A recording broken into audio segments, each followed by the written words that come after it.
Tem muita gente que em pleno século XXI ainda não sabe o que é uma solução aquecedora. Eles não sabem, tem essa dificuldade. Inclusive nas palestras que eu vou aí em todo o Brasil, é muita gente que não sabe ainda o que é uma solução arrefecedora.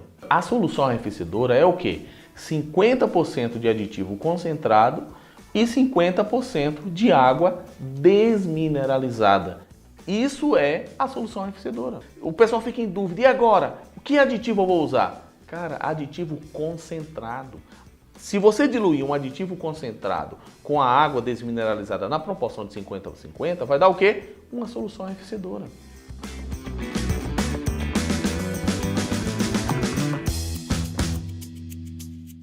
Sabe por que existe essa dúvida?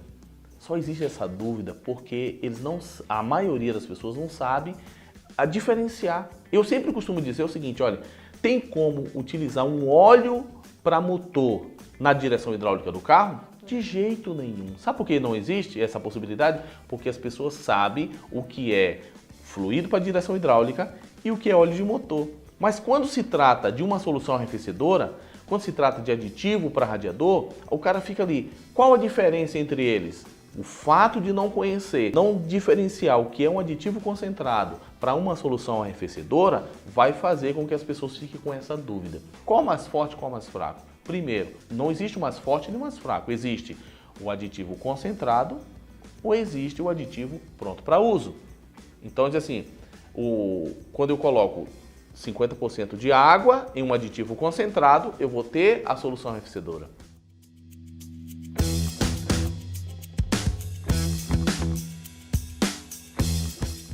Uma boa parte das pessoas pensam que deve preparar a solução arrefecedora no balde. Mas a solução arrefecedora preparada no balde, ela vai ficar pobre em aditivo. Por que pobre em aditivo? Acontece que toda vez que eu faço a limpeza no sistema de arrefecimento, eu vou deixar lá no bloco do motor algo em torno de 2,5 até 4 litros de água potável no bloco do motor. E aí, se eu faço a diluição no balde, quando eu colocar essa solução arrefecedora no sistema de arrefecimento, essa solução que já está correta, já está dentro da proporção ideal, eu vou colocar ela no sistema de arrefecimento, sabe o que vai acontecer? Vai misturar com aquela água potável que está no bloco do motor e não é uma solução arrefecedora. Então eu vou baixar a concentração de aditivo nessa solução. Vai ficar pobre em aditivo, não vai proteger nada. E sem falar que quando eu faço isso, diluindo a solução arrefecedora com a água que está no bloco do motor, quando abrir a válvula termostática, aquela água que está lá vai contaminar toda essa solução arrefecedora. Então, assim, eu tenho como preparar a solução arrefecedora desse jeito? Não. Como é que o mecânico vai fazer? Vai diluir a água potável que está no bloco do motor. Como? Ele vai pegar a água desmineralizada. Ele vai fazer o quê? Em vez dele completar com aditivo, ele vai pegar, faz a limpeza, tudo certinho, solta as mangueiras, completa com água desmineralizada, porque ele precisa garantir que a água que está no bloco do motor não seja água potável. Então ele vai colocar, em vez de colocar aditivo, ele vai colocar água desmineralizada. Completa com água desmineralizada. Funciona o carro até disparar o eletroventilador. Disparou o eletroventilador, deixa o carro esfriar. Solta essa mangueira e vai drenar aquela água que é a mistura de água desmineralizada com água potável. Geralmente, tem muitos profissionais que já fazem esse processo. E aí, ele pode fazer até 2 a 3 vezes esse procedimento. Por quê? Ele precisa garantir que a água que está no bloco do motor do carro do cliente dele seja água desmineralizada. Depois que ele fez isso, aí ele vai pegar o aditivo concentrado. Eu tenho aqui, olha, um aditivo. Esse daqui é o aditivo pronto para uso. Ele não pode utilizar um aditivo pronto para uso para diluir aquela solução que está no bloco do motor. Tem que ser aditivo concentrado. Por quê? Eu sabendo que existe lá no bloco do motor 3 litros de água desmineralizada, então eu coloco 3 litros de aditivo. Não é 50%? Quando eu coloquei 50% de aditivo concentrado e 50% de água desmineralizada, eu já coloquei os dois lá, Aí é que eu vou pegar e verificar com o refratômetro, o termodensímetro, qual o teor daquela solução. Já está na mistura estequiométrica? Já está 100%? Tá, então pronto. Aí eu posso utilizar um aditivo pronto para uso, porque já está dentro da proporção correta.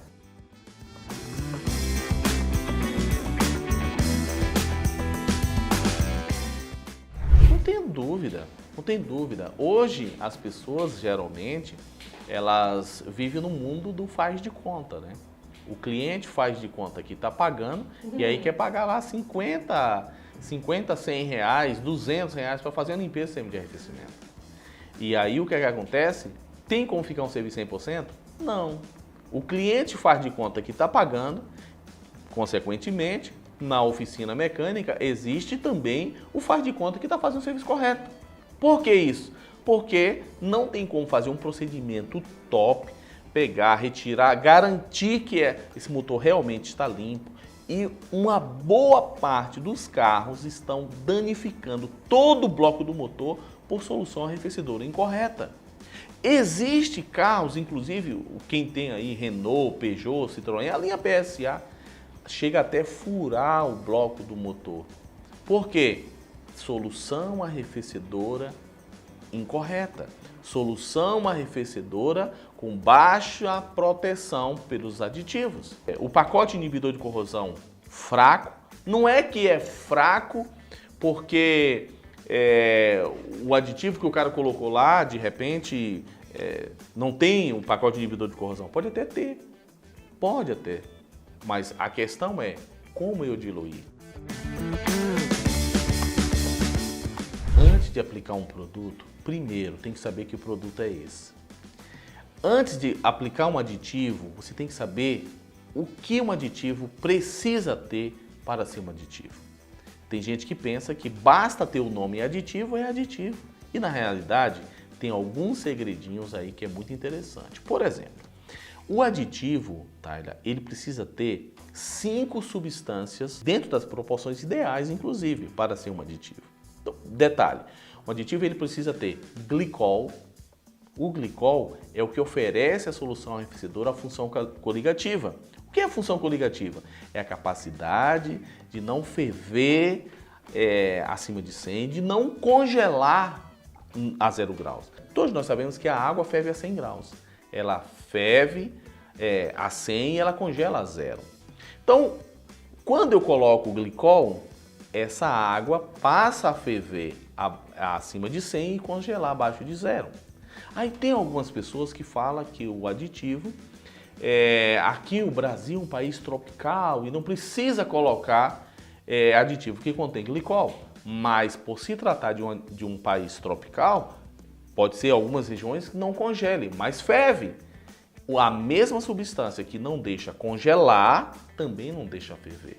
Por isso o aditivo tem que ter glicol. Aí eu passo até uma dica para os meus colegas mecânicos. Você tem dúvida realmente se o produto que você está usando é aditivo?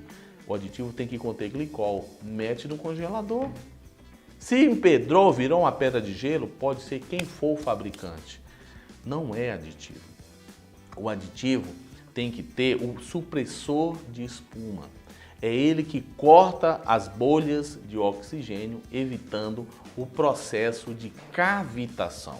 Se você entrar na internet e digitar assim, cavitação em bombas d'água, cavitação em motor, você vai ver que é uma diferença entre corrosão e cavitação. A corrosão é por falha no pacote inibidor de corrosão. A cavitação é diferente. A cavitação as bolhas são parecidas com olho de peixe, são pequenos furinhos que é feito na peça. A cavitação você consegue evitar com o supressor de espumas, corte de bolhas e assim por diante. E aí você tem também o pigmento, que é para facilitar na realidade o diagnóstico em caso de um possível vazamento. E aí você tem a água desmineralizada. Então, para ser um aditivo, ele precisa ter 5 substâncias: glicol, supressor de espuma, pacote inibidor de corrosão, pigmento e água desmineralizada.